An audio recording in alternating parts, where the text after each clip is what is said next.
Aleluya. Parece que está haciendo calor.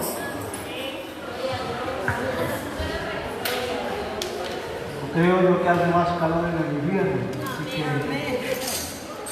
no piense que está haciendo calor, tranquilo. Quiero que usted vaya abriendo la Biblia en la segunda carta a los Tesalonicenses, capítulo 2.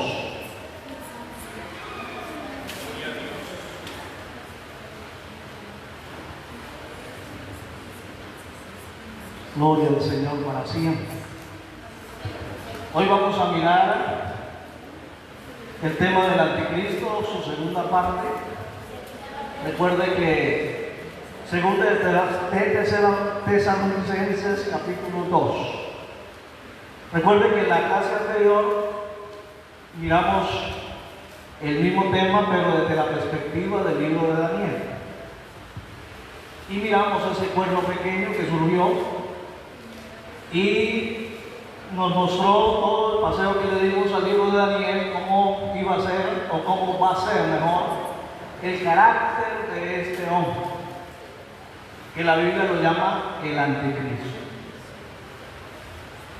Simplemente por recordar, y eso sí tiene que quedar claro a la hora de abordar este tema, y es que el anticristo es un hombre, no es una institución religiosa, ni una institución política, ni ninguna otra institución, cualquiera que sea.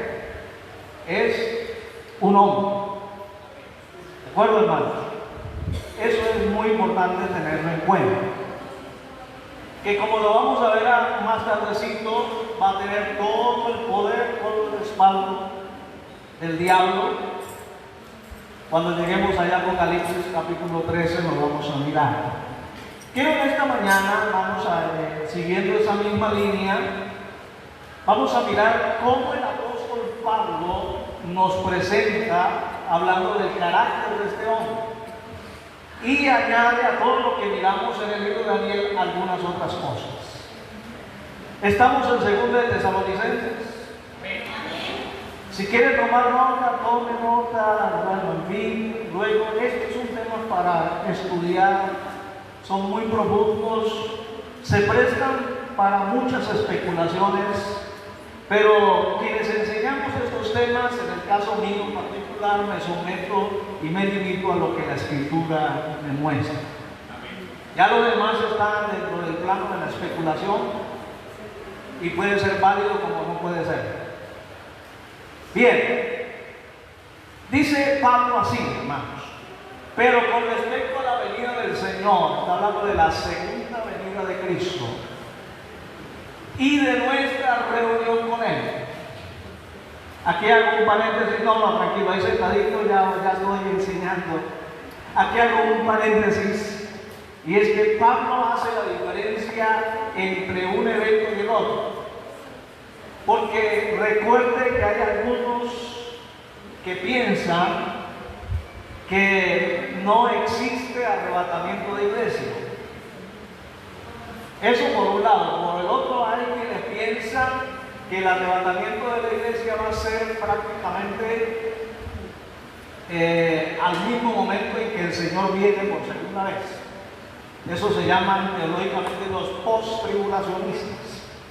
Pero aquí Pablo hace la diferencia entre dos eventos.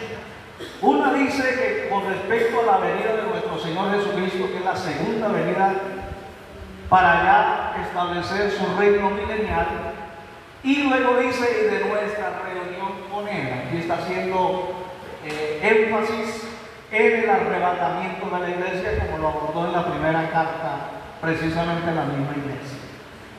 ¿Qué es lo que dice con respecto a estos dos eventos? Que no os dejéis mover fácilmente de vuestro modo de pensar, ni os conturbéis ni por espíritu, ni por palabra, ni por carta, como si fuera nuestra, en el sentido de que el Señor, el día del Señor está cerca. Pregunto esta mañana, ¿cuántos tenemos la conciencia y la certeza de que el Señor está cerca? Está más cerca que cuando creímos, dice Pablo. Y si hace 30 años atrás creímos que el Señor estaba cerca, ¿qué diremos ahora? Por lo tanto, todo lo que Pablo le escribió a esta carta, y lógicamente fue trasladada a toda la Iglesia Universal, fue para advertirle siempre que la venida del Señor está cerca. Versículo 3. Nadie os engañe de ninguna manera, porque no vendrá, el Señor no vendrá, sin que antes venga la apostasía, que ya hablamos algo en las clases anteriores, y se manifieste el hombre del pecado. Aquí entramos ya al tema que nos corresponde. Es decir, que el Señor no vendrá por segunda vez a la tierra, y no vendrá para arrebatar a su pueblo, sin antes aparezca el hombre de pecado, dice aquí, mire, y se manifieste, perdón, quiero hacer la claridad aquí, hermano. Una cosa es el arrebatamiento de la iglesia, que ocurrirá antes de que este individuo aparezca, eso está claro. Pero con respecto a la segunda venida, que es el tema predominante de Pablo para esta iglesia, le está diciendo a la iglesia: el Señor no va a venir por segunda vez sin que antes se manifieste el hombre de pecado. Número 1. ¿Cómo lo presenta Pablo con respecto al anticristo? El hombre de pecado. Otra versión lo identifica como el hombre de iniquidad. No sé si ese término le es conocido, le es familiar, pero la iniquidad habla de todo lo malo. Todo lo malo, hermano. De hecho, más adelante lo presenta como el inicuo, que tiene que ver con la iniquidad. Y hay una traducción que es muy ajustada a la realidad, y es hombre de anarquía. Y el anticristo en su carácter será un hombre de anarquía, un hombre que no tendrá límite alguno, un hombre, como lo vimos en Daniel, hará todo lo que él quiera hacer. No va a tener ningún obstáculo a la hora de hacer lo que él quiere hacer. Por eso se le identifica como el hombre de anarquía. Ese término le hemos aplicado a usted, hermano. Anarquía es cuando no hay un gobierno central, es cuando todos hacen lo que se les da la gana hacer. Y aquí no podríamos hablar simplemente por mencionar el libro de Jueces. El libro de Jueces termina diciendo: y en estos días no había rey de Israel, y cada quien hacía lo que bien le parecía. Entonces, cuando no hay un gobierno central, cuando no hay una autoridad, se crea la anarquía, y hay líderes que son anárquicos, en el sentido de que hacen lo que se les da la gana y nadie le pone freno. Pues el anticristo va a ser ese individuo que va a hacer todo lo que quiere hacer, y no habrá límite para él. Número 1, hermano. Luego dice el hijo de perdición. Otra traducción lo define como el hijo de destrucción. Así lo presenta Pablo. Este individuo va a venir para destruir. No va a venir para construir, no va a venir para edificar, no va a venir para traer nada bueno. Todo lo contrario, este individuo va a venir para destruir lo bueno que hay en el mundo. Comenzando con Dios. Ya lo vamos a ver. Comenzando con los valores cristianos, con los valores morales. ¿Por qué cree usted que el mundo se ha encaminado de una manera acelerada hacia esa sociedad sin valores y sin principios? ¿Por qué cree usted que los gobiernos del mundo han querido desde tiempo muy temprano, no hace mucho tiempo, hace poco, hermano, se viene con una agenda acelerada, cambiando todos esos fundamentos cristianos, esos valores morales que regían nuestras vidas antes? ¿Por qué cree usted que hoy es normal cualquier tipo de comportamiento? ¿Por qué hoy se ve tan normal el matrimonio entre dos hombres, entre dos mujeres? ¿Por qué cree que esa sociedad LGBTIQ y sigue creciendo y sigue creciendo y sigue creciendo? ¿Por qué cree usted que hoy los gobiernos hacen normal orientaciones sexuales que antes ni siquiera por la imaginación nos pasaban? Mire, hermano, simplemente para que usted tenga una pequeña idea, dentro de toda esa orientación sexual está lo que se llama la autopercepción. Entonces, si un viejo de 50 y de 60 años se autopercibe como un niño, entonces tiene el derecho legal de enamorarse de una niña. No sé si usted mira lo malo que es de todo esto. Están queriendo justificar la pedofilia, hermano, el abuso sexual hacia los niños.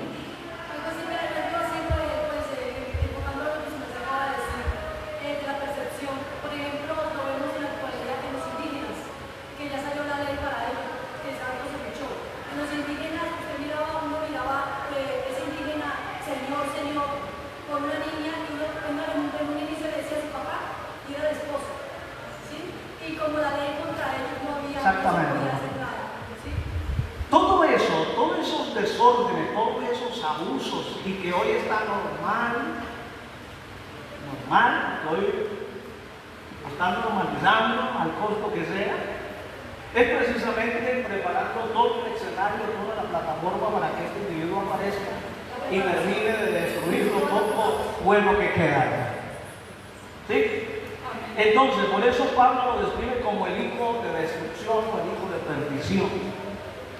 Usted no vaya a pensar que en este individuo haya algo bueno. Haya algo bueno para rescatar. No hay nada bueno, todo es malo. Desde la coronilla de la cabeza hasta la planta de los pies de una podrida llaga. Eso es lo que es el anticristo. Yo no sé por qué tan evangélico con el deseo de saber quién es el anticristo. A mí qué me interesa quién es el anticristo, hermano. Yo no quiero conocer a ese individuo. No quiero saber quién es. Porque nada bueno hay en él. Y si usted por alguna razón tiene la pequeña preocupación de saber quién es, tendrá que quedarse del arrebatamiento. Y ahí sí lo conocerá en carne propia. Y lo verá todos los días en la internet, en los medios masivos de la comunicación, dando órdenes y haciendo y deshaciendo. No sé si usted querrá eso, pero yo no quiero eso. Alabado sea el Señor. Verso 4. El otro perfil del carácter de este hombre es que se opone a todo lo que se llama Dios. Versículo 4. El cual se opone, escuche eso, y se levanta contra todo lo que se llama Dios, con D mayúscula, que está hablando de Dios, a quien usted y yo en esta mañana estamos adorando. Recuerden que anticristo es en lugar de y en contra de. En este caso, el anticristo va a ser un opositor a Dios, al Dios verdadero. Va a profanar el templo, va a cambiar las leyes judías, etcétera. Esto lo va a intentar. Bueno, estos son temas muy profundos que el tiempo no nos da para entrar en los detalles. Pero que va a querer ser, o sea, se va a querer parecer a Dios. Sí, claro. Ese es el perfil del anticristo. Va a jugar a ser el Dios. Él se va a proclamar que él es Dios. Que ya el Dios que los judíos adoraban, ya no es necesario que lo adoren, no más sacrificios, sino que él es Dios. Bueno, eso, pues le digo, son temas profundos, pero no nos da espacio para entrar en eso.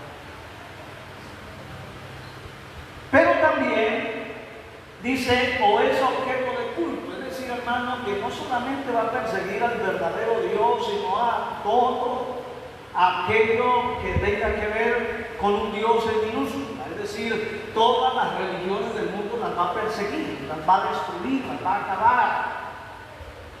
Va a quitar todo culto idolátrico, todo culto ajeno a él, lo va a quitar. Ese es el perfil, esa es la manera que va a obrar, es lo que Pablo nos presenta.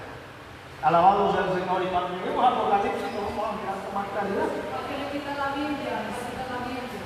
Gloria al Señor. Bien, entonces dice, el cual se opone y se levanta contra todo lo que se llama Dios o es objeto de culto. Tanto que se sienta en el templo de Dios como Dios, haciéndose pasar por Dios. Eso ya tiene que ver con el pueblo de Israel. Verso 5. ¿No os acordáis que cuando yo estaba todavía con vosotros os decía esto? Y ahora vosotros sabéis lo que lo detiene a fin de que a su debido tiempo se manifieste. ¿Qué será lo que detiene al anticristo para que no se manifieste? Las dos veces más abusadas de la realidad es, por un lado, algunos piensan que la iglesia, mientras la iglesia esté aquí, pues no se va a poder manifestar este individuo, y tiene mucho que ver. Pero la más ajustada teológicamente, que todos los maestros antiguos estaban de acuerdo, era que tiene que ver con el Espíritu Santo. Porque está hablando de Él, ¿sí? Está hablando de algo. De algo. Y ese alguien es el Espíritu Santo. Entonces, mientras el Espíritu de Dios, ¿y dónde está el Espíritu de Dios, hermano? ¿Dónde está el Espíritu de Dios?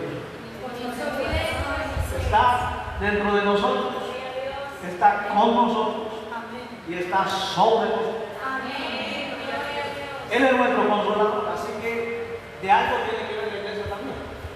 O sea, una vez la iglesia sea levantada, pues el Espíritu de Dios no es que se vaya de este mundo, porque le queda todavía el trabajo con Israel y con los gentiles que se van a convertir en el Evangelio. No es que el Espíritu de Dios se vaya y deje este planeta Tierra, no.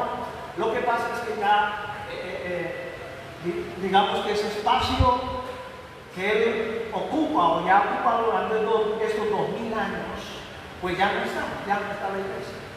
Entonces Él se va a limitar al pueblo de Israel y a aquellos gentiles que se van a convertir al Señor. Entonces le va a quedar el espacio pedido para que este individuo se manifieste. Ahora, hermanos, el versículo 8 dice que entonces se manifestará aquel inicuo. Recuerden la palabra iniquidad, todo lo malo. Si usted quiere condensar todo lo malo que hay en el mundo, resúmalo en una sola palabra: iniquidad. Y Pablo define a este hombre como el inicuo, es decir, el que personifica la iniquidad. Entonces, nada bueno hay en el anticristo, a quien el Señor matará con el espíritu de su boca y destruirá con el resplandor de su venida. Verso 9: inicuo cuyo advenimiento es por obra de Satanás, con gran poder y señales y prodigios mentirosos. Me voy a detener acá, hermano, para explicarlo así.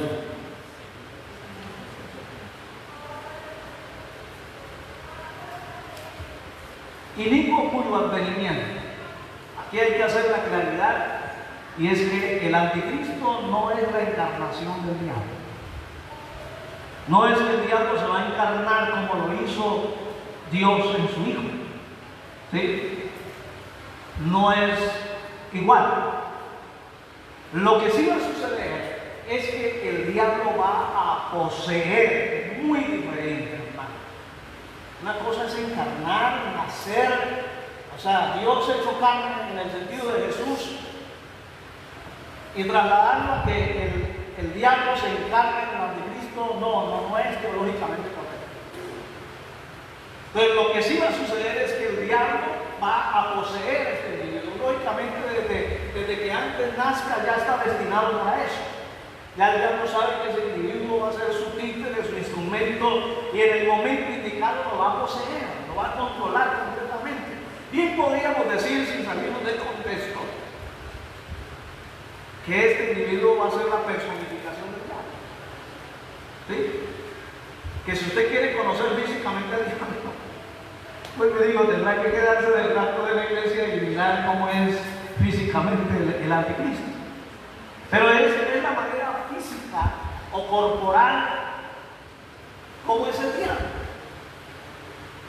Déjame entender, hermano, no es una encarnación. Yo quiero hacer esa diferencia aquí. No es una encarnación, es una posesión. Los demonios poseen las personas, poseen los animales, mas no los encarnan. Porque eso sería darle al diablo y a los demonios el poder de crear. Y el único que crea y el único que puede y tiene poder de dar vida es Dios. El diablo no da vida, hermano. El diablo da muerte. Amén. El diablo da muerte. Él no tiene el poder para dar vida. ¿Está claro eso, hermano? Porque es que uno escucha por ahí que esa es la encarnación. Sí, si bien es cierto, va a imitar todo lo que es de Dios, lo va a imitar, pero no es la encarnación del diablo. Dígame. Pastor, es que eso que yo entiendo, si de alguna manera se me corrige si de pronto, pero en el infierno, pastor, hay dos demonios muy fuertes que están amarrados, ¿sí?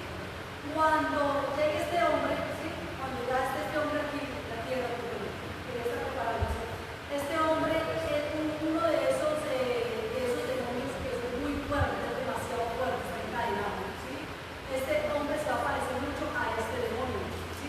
Por eso este hombre va a ser altísimo, este hombre va a ser un hombre muy alto, porque va a tener mucha similitud con este demonio.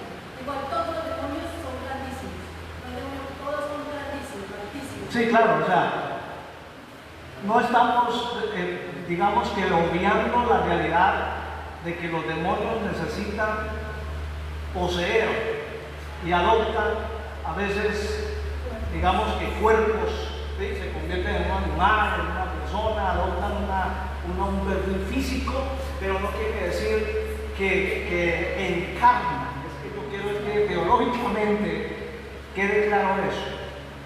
Porque vuelvo y digo, el diablo no tiene poder para darle vida a nadie. El único que da vida es el Señor. Que lo va a poseer, sí, en su momento le va a dar todo el poder, como ya lo ahí va a ver en Apocalipsis capítulo 13. Sí, eso es verdad. Y ya el tema que usted toca es un tema ya demasiado profundo que tiene que ver con el tiempo de la gran tribulación. ¿Sí? De pronto cuando vayamos caminando por esos espacios, de pronto tocamos esos temas. Entonces, hermano,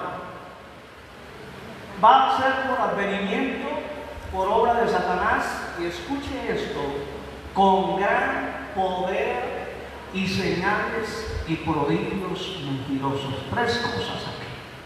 Por un lado, el poder. Será un poder extraordinario humanamente hablando. Y si usted me permite decir, será un poder ilimitado humanamente hablando. Humanamente hablando. Es decir, nadie le podrá hacer frente. Nadie podrá oponerse. Tendrá ese poder de hacer y deshacer. ¿Sí? Porque el único poder ilimitado es el de Dios. Pero lo estoy colocando dentro del contexto humano. Luego dice, y señales y prodigios mentirosos.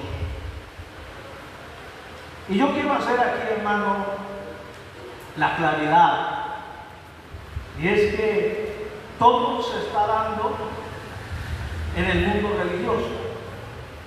Es decir, la plataforma cada vez está más lista, más preparada. Porque hoy fácilmente usted ve movimientos religiosos haciendo señales y prodigios.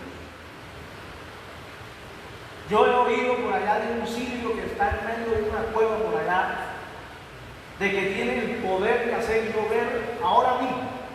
¡Pum! Pone a llover. Tiene el poder de hacer descender fuego y de destruir al que quiera. Y está vivo y coleando por allá en Siria. Lo llaman el sirio. Y los hay por ahí. Y hay muchos líderes religiosos, dentro de ellos algunos evangélicos, que tienen ese poder. Y no estamos negando que no sean realidad. Lo que estamos diciendo es que son mentirosos. Pastor, eso es lo que va a hacer él. Él va a hacer poder, va a sacar fuego. Todas esas señales van a tener un poder. Él va a tener toda esa autoridad y todo ese poder. Entonces, si usted ve movimientos evangélicos hoy haciendo un montón de cosas y unas señales, usted se queda con la boca abierta. Pues no es que estemos negando que no sea verdad, no es verdad, usted lo está viendo. Mira, hay un predicador que pone una Biblia y le dice a la gente que está de allá que pase hacia acá y no puede. No puede. Y él mismo dice, aquí hay una línea imaginaria, ¿no? Una línea de poder. Y de allá nadie pasa para acá y nadie viene. Y uno dice, uy, la pregunta es, ¿eso viene de Dios? ¿Usted cree que Dios necesita mostrarle un montón de cosas para que la gente crea en Él? No. Son señales, sí, pero son mentirosas. Y como provienen del anticristo, pues su deseo y su propósito no es que conozcan a Dios. ¿Sí me voy a entender, hermano? Entonces pueden hacer cualquier cosa, cualquier hazaña o prodigio, pero eso en sí lo que lleva es cada vez a confundir más la gente y desviarnos de la verdad. Por eso yo les digo que toda la plataforma religiosa está servida, porque hay muchos movimientos religiosos entrando por este camino. Bendito sea el Señor. Entonces, la pregunta que uno se debe hacer, ese poder que algunos manifiestan, ¿será de Dios? ¿O serán señales mentirosas?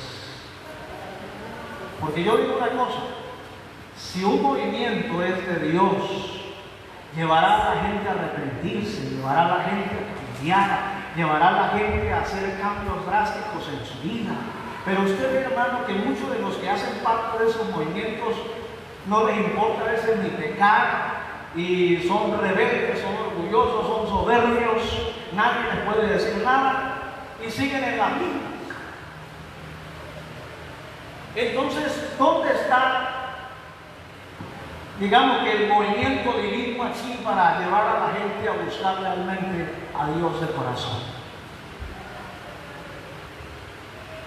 Entonces, este individuo va a encarnar ese poder de señales y prodigios.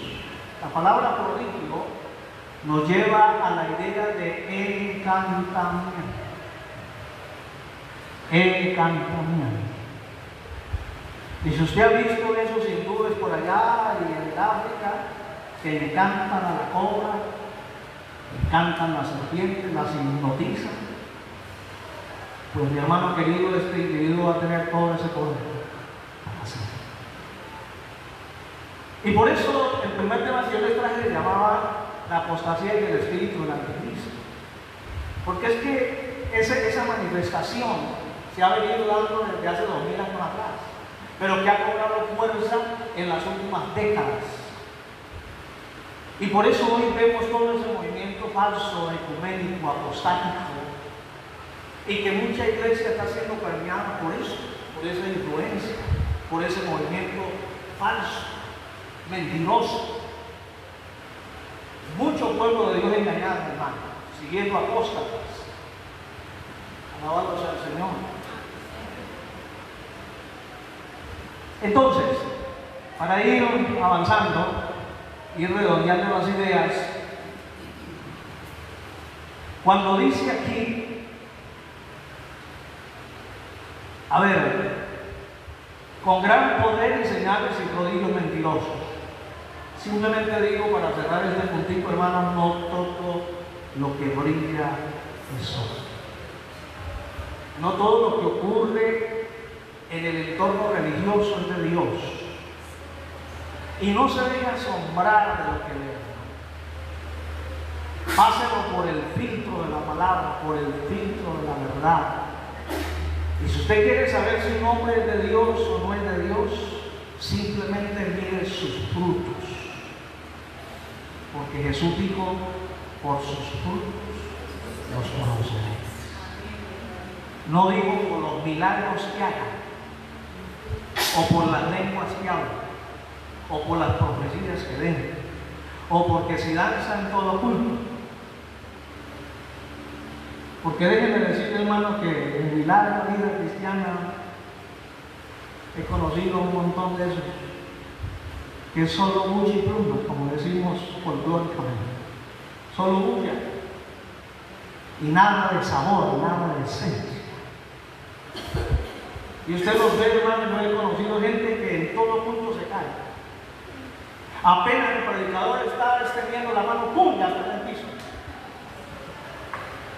Y se levantan los mismos, no cambia, no hay un cambio, no hay una transformación. Los hijos no quieren saber de ella porque es una mala madre.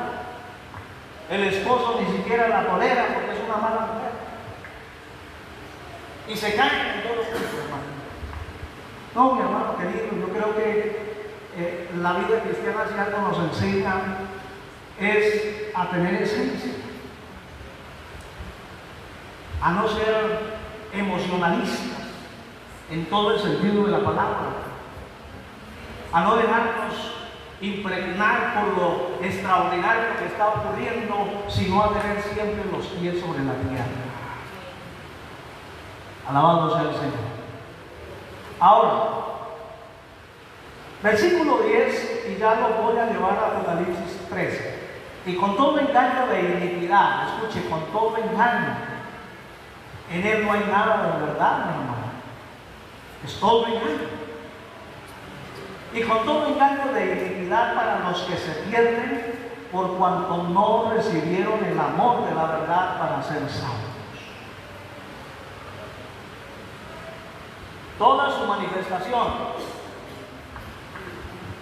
estará dirigido a que la gente se pierda. Por eso, aunque las multitudes lo van a aplaudir y lo van a alabar, todo lo que este individuo haga y va a ser dirigido a que la gente se pierda. No va a haber ninguna indicio así de que este individuo quiera que conozcan al Dios verdadero, porque él va a tomar el lugar del Dios verdadero. ¿Me hago entender, hermano? Así que yo siempre digo, Dios mío, los que vivan para este tiempo aquí en la tierra, por el amor de Dios, van a tener una lucha, pero brava es brava. Y por eso yo terminé en la clase anterior diciéndoles lo siguiente: si hoy usted y yo, hoy estamos aquí, hermano, ¿a cuánto? 5 de octubre del 2025. Si hoy, domingo, 5 de octubre del 2025, usted y yo no somos capaces de ser fieles, créanme, hermano, créanme, que en aquel entonces no seremos capaces. Porque hoy tenemos la ayuda, por un lado, incondicional del Espíritu Santo. Por el otro lado tenemos herramientas, iglesias por todos lados, pastores por todos lados. Tenemos la inteligencia artificial que ya nos ayuda a interpretar la Biblia, imagínense. Ya no es más sino simplemente darle a la inteligencia artificial lo que queremos saber y ahí ya nos sale toda la explicación. Bueno, hay que pasarla por el filtro, claro está. Pero tenemos toda la información en nuestra mano, todas esas ayudas. Y si no somos capaces de ser fiel con todo eso, ¿cómo será en aquel entonces? Que el proclamarnos ser hijo de Dios va a desencadenar que este individuo nos persiga. Y para ser salvo tendrá que dar su propia vida. Porque este individuo los va a someter y los va a obligar a marcarse. Ya vamos a entrar allá en el tema. Y aquel que no se deje marcar, pues sencillamente se muere. Yo no sé, hermanos, si en estos momentos surgiera un gobierno como lo que está pasando ahorita mismo en Nigeria. Yo no sabía eso hasta hace poco, miré un documental por ahí rápidamente. En Nigeria están persiguiendo a los evangélicos, los están matando. Y en pocos días han matado cientos de evangélicos. Yo no sé si aquí, hermanos, si Dios permitiera que aquí a nosotros, los que estamos en esta mañana acá, algún gobierno tirano, déspota, se levantara y nos persiguiera y nos diera la oportunidad. Mire, la única opción que usted tiene para seguir viviendo es niegue su fe, niegue a Jesucristo, renuncie a todo lo que ha sido hasta este momento y lo dejamos vivir. De otra manera, mire, no sé cuántos de los que estamos aquí le diríamos firmemente: prefiero morirme ahora mismo, pero no negar mi fe.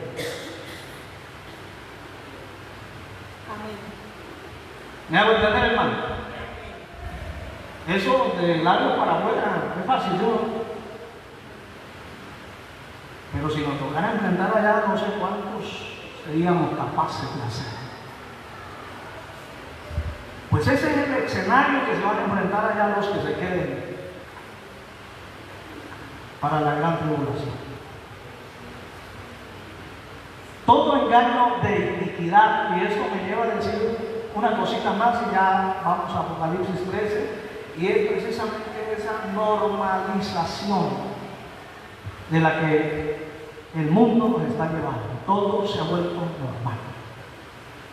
Yo le escuchaba a un alcalde de una ciudad de aquí de Bucaramanga decir, el alcalde de Bucaramanga precisamente, salió a decir que para este gobierno y para el gobierno, bueno, no solamente esto, sino los gobiernos del mundo, los parques, los lugares públicos es para los que fuman marihuana, es para los que meten vicio, ya no es para los niños que se diviertan, tengan un espacio libre para divertirse, jugar, o para la familia, sino para ellos, porque las leyes los favorecen a ellos. Ya ni la policía puede ir a molestar a alguien que esté fumando, que se la esté fumando verde, que esté por allá en Júpiter. Ya, la policía no puede ir a estorbarlo porque eso es un delito. Le caen los derechos humanos allá encima del pobre policía. Pero la mujer y el pastor, el presidente Bukele está prohibiendo todo lo que es trato allá en ese país. Y lo va a poner como sanciones. Mis hermanos, el mundo está al revés. Hoy a lo malo le dicen bueno y a lo bueno le dicen malo. Hoy es un delito en algunas partes del mundo que una madre en un parque público se saque la pocheca y le dé de comer a su bebé. Pero no es un delito que dos individuos sinvergüenzas, corrompidos, tengan acto sexual públicamente. Eso no es un delito. Estoy hablando de algunas partes del mundo, aquí todavía no, pero en algunas partes del mundo es así. Y hay sanciones. Sí, claro, y a esa madre que le saca la pocheca y le da de beber a su bebé, lo sanciona, o la sanciona. Entonces, mi hermano querido, ese es el mundo en el que el anticristo va a gobernar, y por eso todo se está encaminando hacia allá. Entonces, cuando habla acá de todo engaño de iniquidad, es esa normalización. Todo se está normalizando. Todo lo malo es normal hoy. Alabado sea el Señor para siempre. Nosotros, la iglesia, no podemos, como dijo Pablo, dejar moldearnos por el sistema del mundo. No os conforméis. Es decir, no se amolden a ese tipo de ideas, a ese tipo de doctrinas. No se amolden a eso, salgan de lo malo siempre. Y mi hermano querido, yo creo que esto es un mensaje que siempre hemos escuchado, pero que nunca va a sobrar decirlo una vez más. Usted y yo tenemos que hacer la diferencia. Usted y yo tenemos que romper con eso. Y frente a un concepto de eso, tenemos que dar nuestro concepto también. No lo podemos estar callados, quedarnos callados, simplemente que la gente diga lo que quiere, nosotros amordazados. No. Porque tenemos que poner en conocimiento nuestro punto de vista. Nuestra fe tiene que ser pública. Amén. Pero hoy uno ve a un montón de gente abrazando más bien esa corriente y pareciéndose cada vez más al mundo, al sistema del mundo. Dijo alguien con tanta realidad: en vez de la iglesia ganarse al mundo, el mundo ha entrado dentro de la iglesia, y eso es una realidad. No solamente aquí en Villavicencio, ni en Colombia, en el mundo entero. Vamos a Apocalipsis capítulo 13, por favor, los minutos que nos quedan, porque vamos a mirar cómo va a ser el anticristo para gobernar. 13.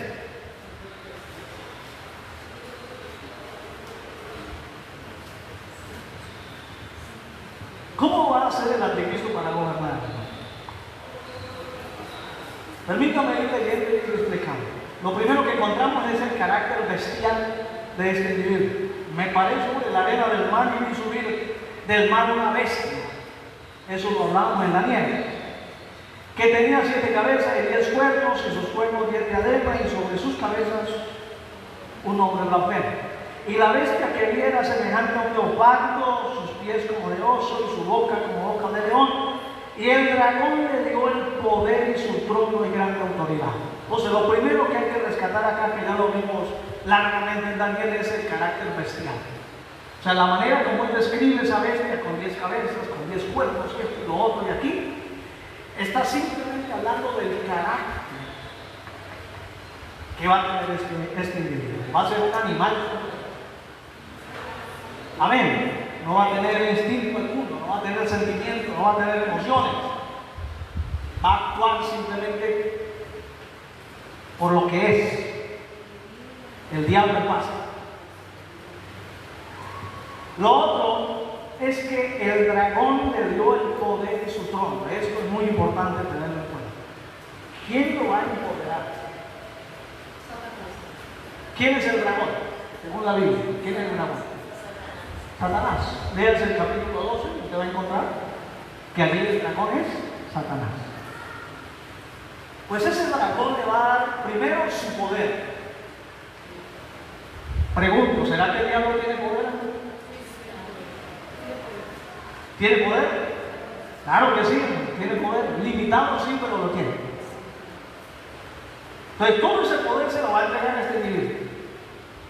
Luego dice su trono. Es que hay vamos a decir, un deseo desbordado en el diablo, y es que él siempre ha pretendido ser un rey. Usted lee Isaías capítulo 14 y usted va a encontrar allí que él dijo en su corazón: subiré a lo alto y me sentaré en el trono de Dios y seré semejante al Altísimo. Y por eso fue arrojado del cielo. Porque si hay algo que Dios hace, es que Él no comparte ni su trono ni su gloria con nadie. Amén. Amén. El único que está sentado en el trono es Dios. Nadie más. ¿Y por qué este individuo, hablamos del diablo, fue arrojado? Porque un día quiso ser semejante al Altísimo. ¿Y sabe por qué el diablo le tiene tanta rabia a la iglesia y a los seres humanos? ¿Por qué cree usted que el diablo se ha abalanzado contra el ser humano y contra aquellos que de alguna manera, hermano, se disponen a servir a Dios, a predicar este evangelio? Porque él quiso ser semejante al Altísimo y fue arrojado del cielo. Pero un día escuchó por allá en el huerto diciendo a Dios: hagamos al hombre a nuestra imagen y a nuestra semejanza. Por eso es que el diablo le tiene tanta envidia al ser humano, y más a nosotros los hijos de Dios. Amén. Bien. Su trono y gran autoridad. No solamente le da el poder, sino le legitima el poder. La autoridad es la legitimación del poder. Es decir, mire, le entrego el poder para hacer todo, pero le doy todas las herramientas para que lo haga. Usted no va a tener ningún problema. Usted va a tener la autoridad para hacerlo. No se va a meter en problemas con nada. ¿Me hago entender, hermano?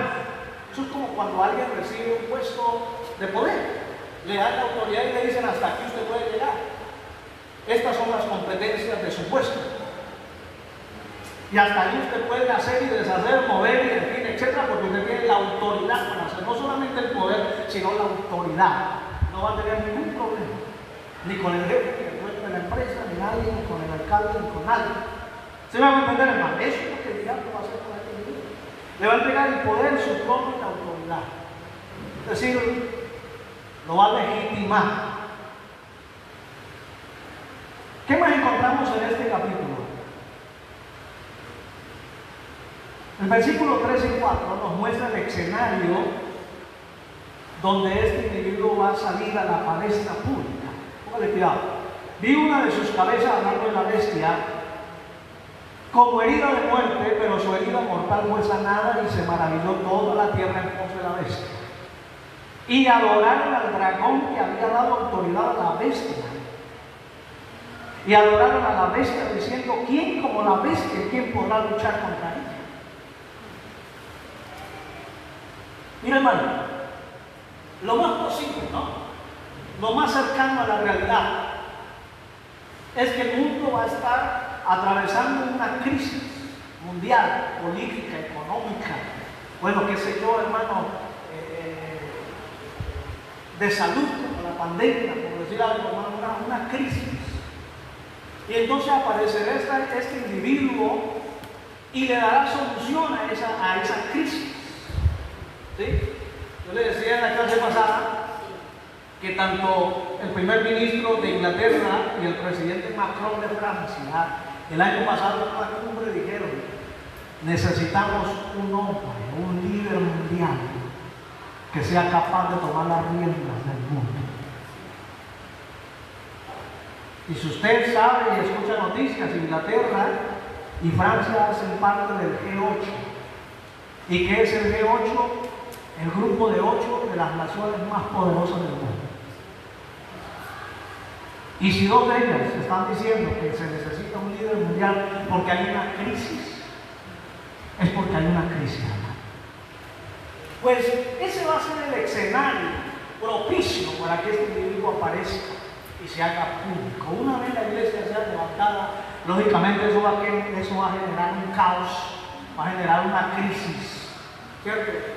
Y entonces ahí es donde va a aparecer este individuo con un discurso folclórico, con un discurso llamativo. Recuerde que lo dijimos varias veces, que este hombre va a ser grandilocuente, es decir, va a tener una capacidad de oratoria, de convencimiento, y entonces va a salir con ese discurso de solución, en fin, etcétera, y va a ocurrir lo que dice el versículo 4, o al final del 3 dice: y se maravilló toda la tierra en pos de la bestia. Y va a pasar lo que el diablo siempre ha querido. ¿Sabe una cosa, hermano? El diablo siempre ha querido que el ser humano lo adore. Pero como es una verdad, si el diablo se le aparece a la gente con cacho y con cola, pues no va a recibir ninguna adoración, ¿cierto? Pero si aparece con vestido de cordero, como una mansa paloma, haciendo milagros, solucionando las cosas, entonces iba a contar con la adoración de la gente. Y esto va a ocurrir. Toda la gente se maravilló toda la tierra en pos de la bestia y adoraron al dragón. Dese cuenta que esta gente sabía que al adorar a la bestia estaban adorando al dragón. Alabado sea el Señor. Así que el Señor le va a dar ese cuartico de hora al diablo para que saboree lo que es la adoración de la humanidad. Pero será un cuartico de hora muy corto, cortísimo. Alabado sea el Señor. Y lo va a hacer a través de este individuo. Gloria al Señor. Y adoraron al dragón que había dado autoridad a la bestia, y adoraron a la bestia, diciendo: ¿quién como la bestia y quién podrá luchar contra ella? ¿Quién podrá luchar contra ella? Nadie le podrá hacer frente. Su anarquía no tendrá límites. Todo el que se levante contra él lo mandará a exterminar, sencillo. Si a algún presidente de alguna nación se le ocurre dar un discurso contrario, y él dice: lo borrará del mapa, sencillo. No tendrá ningún opositor. Por eso se llama el hombre de la anarquía. Bendito sea el Señor. ¿Quién como la bestia y quién podrá luchar contra ella? Voy avanzando para poder terminar hoy. Su carácter profanador y apóstata, versículos 5 y 7, simplemente lo leo porque en Daniel lo hablamos, dice: también se le dio boca que hablaba grandes cosas, la grandilocuencia y blasfemia. Recuerde que la blasfemia tiene que ver con las palabras en contra de Dios. Y se le dio autoridad para actuar 42 meses. ¿Cuánto es 42 meses? 3 años y medio exactamente. Daniel habla de un tiempo tiempos y la mitad del tiempo. Entonces yo les definía tiempo 1 año, tiempo 2 años, y la mitad del tiempo, la mitad de 1 año, 3 años y medio. 1260 días nuevos. 3 años y medio. Ese será realmente el tiempo que va a tener el anticristo para hacer toda su obra. Demasiado corto. Alabado sea el Señor. Pero suficiente para hacer todo lo que se le da la gana hacer. Y abrió su boca en blasfemia contra Dios para blasfemar en su nombre, de su tabernáculo de los que moran en el cielo. Es decir, todo lo que vuela Dios lo va a perseguir. Y se le permitió hacer guerra contra los santos y vencerlos. También se le dio autoridad sobre toda tribu, pueblo, lengua y nación. 2 cosas aquí, hermano. Y es que el hecho de que se le permitió hacer guerra contra los santos y vencerlos tiene que ver con aquellos que en la gran tribulación se van a convertir al Evangelio. No es que se va a la iglesia y se acabó la predicación, no, porque el Señor ya tiene reservado 144,000 judíos que van a ser los predicadores de la gran tribulación. A eso súmele los 2 testigos que van a venir. ¿Sí? Y a eso súmele 4 ángeles que el Señor va a mandar también para predicar el Evangelio, para que nadie se quede sin el testimonio del Evangelio, para que nadie el día del juicio le diga: Señor, yo no tuve la oportunidad, nadie me habló, yo me perdí porque nadie me dijo. No, el Señor ya tiene toda la provisión, aún en este tiempo tan difícil de la gran tribulación. Aún cuando la iglesia ya no esté, el Señor se ha provisto de predicadores. Alabado sea el Señor. Amén, hermano. Entonces, a esos santos el anticristo los va a perseguir. Y a muchos de ellos los va a matar. Va a quitar la cabeza. ¿Qué Señor? ¿Quién sabe qué estrategias de tortura va a utilizar?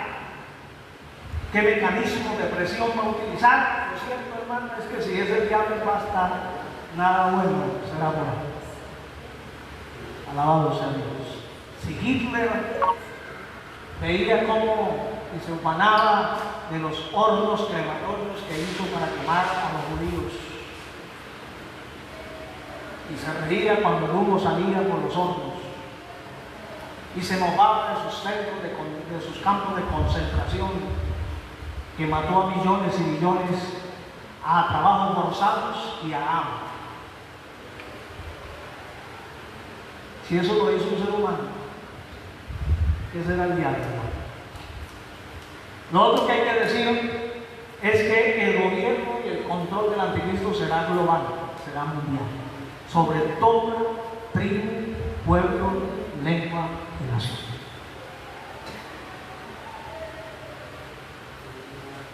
Será global, hermanos. Y quiero terminar en esta mañana por unos minuticos cortos, mirar cómo será ese control, cómo es que el anticristo va a poder gobernar a toda tribu, pueblo, lengua y nación. ¿Cómo lo hará? Si físicamente será imposible, pues sin lugar a dudarlo, hermano, tendrá que echar mano de la tecnología que hoy está al alcance nuestro. Y miren lo que dice, lo voy a llevar al verso 11 en adelante. Después vi otra bestia que subía de la tierra y tenía 2 cuernos semejantes a los de un cordero, pero hablaba como dragón. Este es el falso profeta del que será tema en la próxima oportunidad.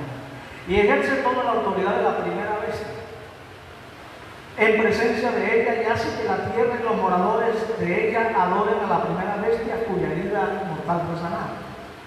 También hace grandes señales, de tal manera que aún hace descender fuego del cielo a la tierra delante de los hombres, y engaña a los moradores de la tierra con las señales que se le ha permitido hacer en presencia de la bestia, mandando a los moradores de la tierra que le hagan imagen a la bestia que tiene la herida y espada y vivió. Esto no voy a entrar ahí, porque cuando hablemos del falso profeta andaremos ahí. Pero miren lo que sigue, hermano.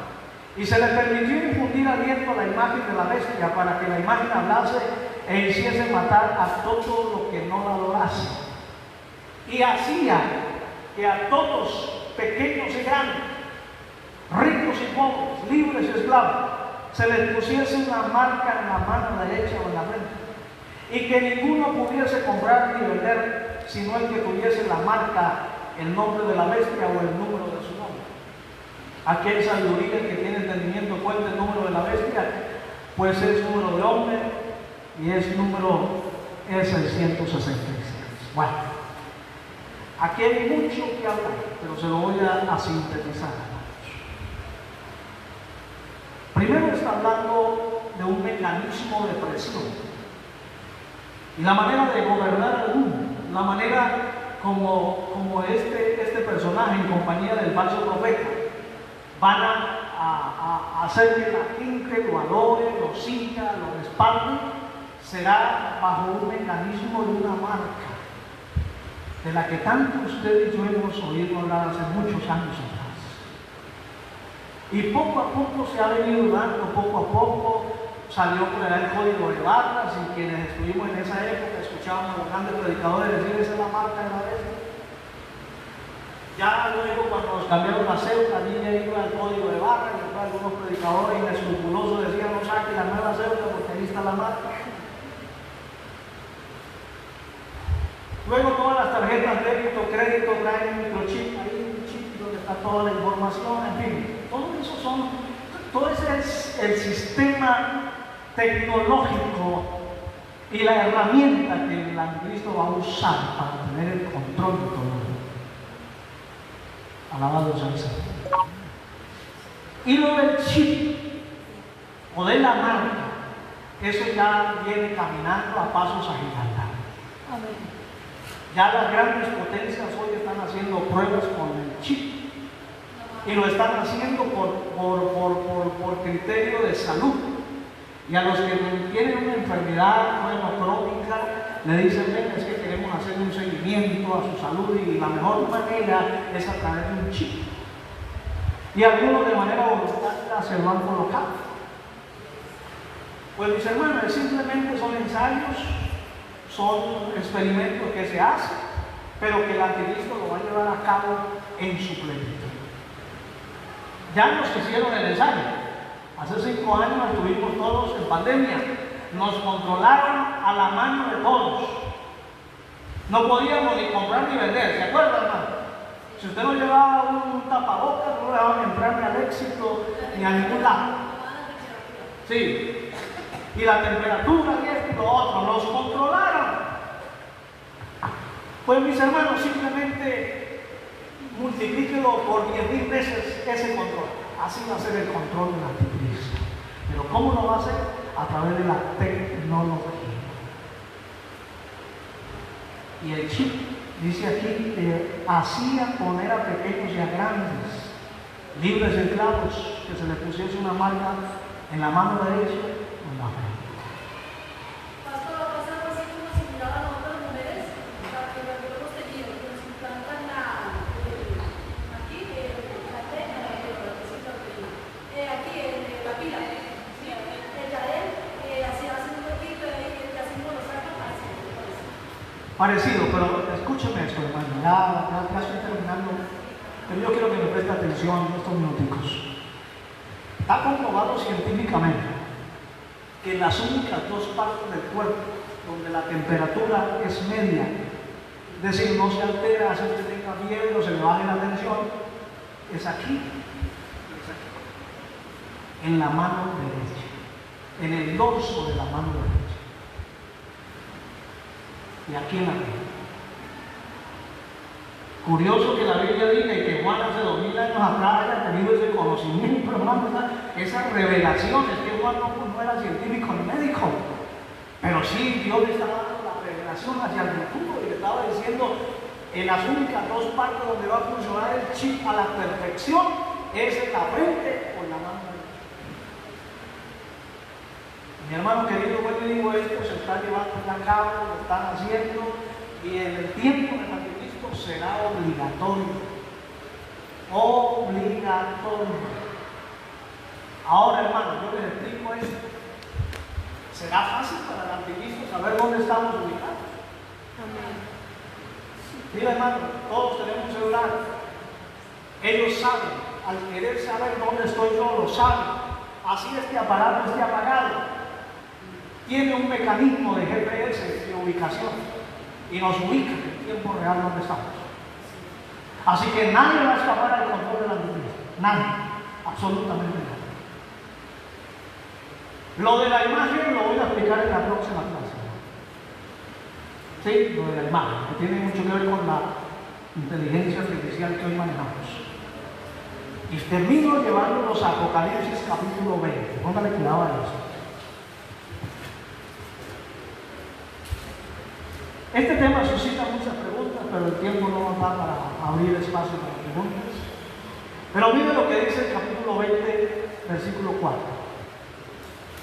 Ahora mirando, dice: y vi tronos y se sentaron sobre ellos los que recibieron facultad de juzgar, y vi las almas de los decapitados. Escuche esto: de los decapitados por causa del testimonio de Jesús y por la palabra de Dios. Escuche: los que no habían adorado a la bestia, los que no, ni a su imagen, y que no recibieron la marca en sus frentes ni en sus manos, y vivieron y reinaron con Cristo 1000 años. Quiere decir que todo aquel que se niegue a ponerse la marca, sencillamente se muere. ¿Sí? Se muere. Ese va a ser el mecanismo de fuerza, de presión, de control sobre la humanidad. Todo aquel que se niegue a adorar a la bestia, a adorar al dragón, en fin, etcétera, que vaya en contra de la manera como este individuo está gobernando el mundo, sencillamente lo van a eliminar, lo van a aniquilar, lo van a sacar del medio. Y esa va a ser, hermano, la única salida que van a tener aquellos que quieran ser santos en ese tiempo terrible de la historia. Yo no sé si valdrá la pena arriesgarlo todo. Yo no sé si por algún placer de este mundo momentáneo, pasajero, valdrá la pena arriesgarlo todo. Yo no sé si por el orgullo tonto de no querer a veces corregir cosas de nuestra vida que sabemos que estamos mal, pero el orgullo nos gana, lo vamos a arriesgar todo. Por eso el escritor a los Hebreos dice: ¿cómo escaparemos si descuidamos una salvación tan grande? La reflexión para terminar en esta mañana: no vale la pena, hermano, arriesgar nuestra salvación. Amén. Pongámonos a cuentas hoy, porque puede el Señor venir ahora que salgamos de la escuela dominical. O puede venir esta tarde, esta noche, y si no estamos listos y preparados y todavía estamos peleados con el marido, no lo hemos perdonado. Si todavía no hemos querido arreglar nuestra situación, si todavía tenemos pecadillos ocultos que nadie lo sabe, pero que Dios sí lo sabe. Y así aspiramos a llegar al cielo, hermano. Y así aspiramos a que el Señor nos lleve y nos levante el día de que el Señor venga a los cielos. Que Dios tenga misericordia de nosotros porque seguimos siendo humanos. Pero que haya en nosotros la decisión de agradar a Dios por encima de todo y por encima de cualquiera, hermano. Termino diciéndoles: no vale la pena arriesgarlo por nada ni por nadie. Amén. Que Dios nos ayude. Póngase de pie, por favor. Padre, gracias te damos en esta hora por la oportunidad que nos regalas de poder, Señor, tener este tiempo para hablar de este tema tan profundo. Necesitaríamos mucho más tiempo para entrar en los detalles, pero a grosso modo, Señor, hemos viajado, Señor, en este tema. Queremos en esta hora, Dios mío, decirte una vez más: Señor, ayúdanos. Ten misericordia de nosotros. Señor, permite que que tengamos conciencia de lo crudo que es esta realidad, de que no es algo ficticio, ni algo allí, Señor, propuesto para sembrar miedo ni terror, sino más bien de traer conciencia a nuestras vidas de que vale la pena amarte por encima de todo y por encima de quien sea, Señor. Dios mío, danos las fuerzas, danos el carácter, danos la valentía, danos, Señor, el dominio propio para tomar las mejores decisiones que te agraden y que nos den, Señor, la certeza de que cuando tú vengas, poder partir contigo, o de que cuando tú nos llames a tu presencia, podamos llegar para estar contigo, Señor, en la eternidad. Presento la iglesia, presento cada hermano, los que están acá, los que no están, Señor, que esta palabra, Dios mío, llegue a lo profundo de nuestros corazones para traer y cumpla el propósito para el cual tú la has enviado. En el nombre de Jesús. Amén, Señor, amén.